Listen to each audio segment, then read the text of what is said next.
Barrister साहब, चौधरी उस्मान साहब ने अपनी कैंपेनिंग में या पोस्टर्स के ऊपर किसकी तस्वीर लगाई थी?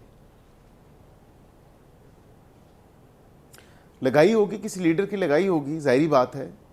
अगर वो खुद आज़ाद थे लेकिन उनकी वाबस्तगी किसी सियासी जमात से पहले थी और आज़ाद हैसियत से उन्होंने इलेक्शन लड़ा और अगर अपने लीडर की तस्वीर लगाई, यहाँ पे तो दो लीडर्स की, तीन लीडर्स की भी लोगों ने इस इलेक्शन में तो तस्वीरें लगाई थी। आपने उनका वो हलफ सुना है जो कुरान मजीद के ऊपर उन्होंने उठाया था, जिसमें वो कह रहे थे कि मैं पाकिस्तान तहरीक इंसाफ के साथ लॉयल रहूंगा?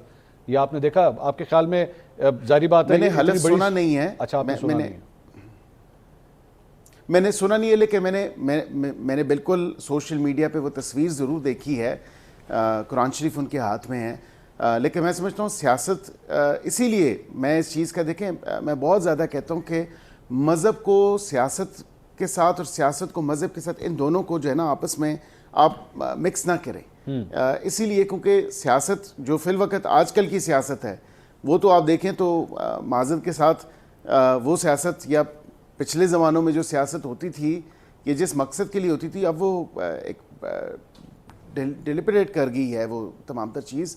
अभी भी सियासत में अच्छे लोग मौजूद हैं, लेकिन ओवरऑल अगर आप देखें, लेकिन बैरिस्टर साहब, अच्छे लोग जो मौजूद हैं, लेकिन आप ये कह भी रहे हैं कि सियासत उस डगर में पहुंच गई, लेकिन इस किस्म का कदम उठा के एक ऐसा शख्स जो पाकिस्तान तहरीक इंसाफ के नाम पे वोट ले, पाकिस्तान तहरीक इंसाफ के वोटर उसे असेंबली तक पहुंचाएं, वो कुरान मजीद के ऊपर हलफ भी ले और उसके बाद वो आपकी पार्टी में या आपकी हुकूमत में शामिल हो जाए, तो अगर एक गलत चीज़ हो रही है तो उसको तो सपोर्ट आप लोग खुद कर रहे हैं। बेहतर ना होता कि आप खुद उसे कहते कि नहीं यार, ये हमारी पार्टी का भी असूल नहीं है कि इस तरह होना चाहिए? क्योंकि अगर आज वो अपनी जमात के साथ ये सब कुछ कर रहे हैं तो आपसे मैं पूछता हूं, आपके ख्याल में आज चौधरी उस्मान की लॉयल्टी के ऊपर आपको यकीन है कि वो आपके साथ ही रहेगा या कल एक फोन कॉल के ऊपर दूसरी साइड पे वापस चला जाएगा?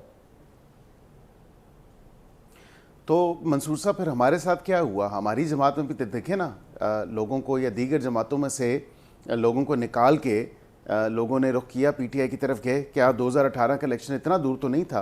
अभी आप देखें 5-7 साल ही हुए हैं ना, उसमें देखें उसमें किस तरह लोगों ने शिरकत की और कौन कौन सी जमातों से उठ के वो लोग वहाँ पे गए। तो ये इस चीज़ को भी तो कम से कम देखें। अब अगर पीटीआई ने उस वक्त वो किया और पीटीआई के साथ अब अगर खुद हो रहा है and not so much directly,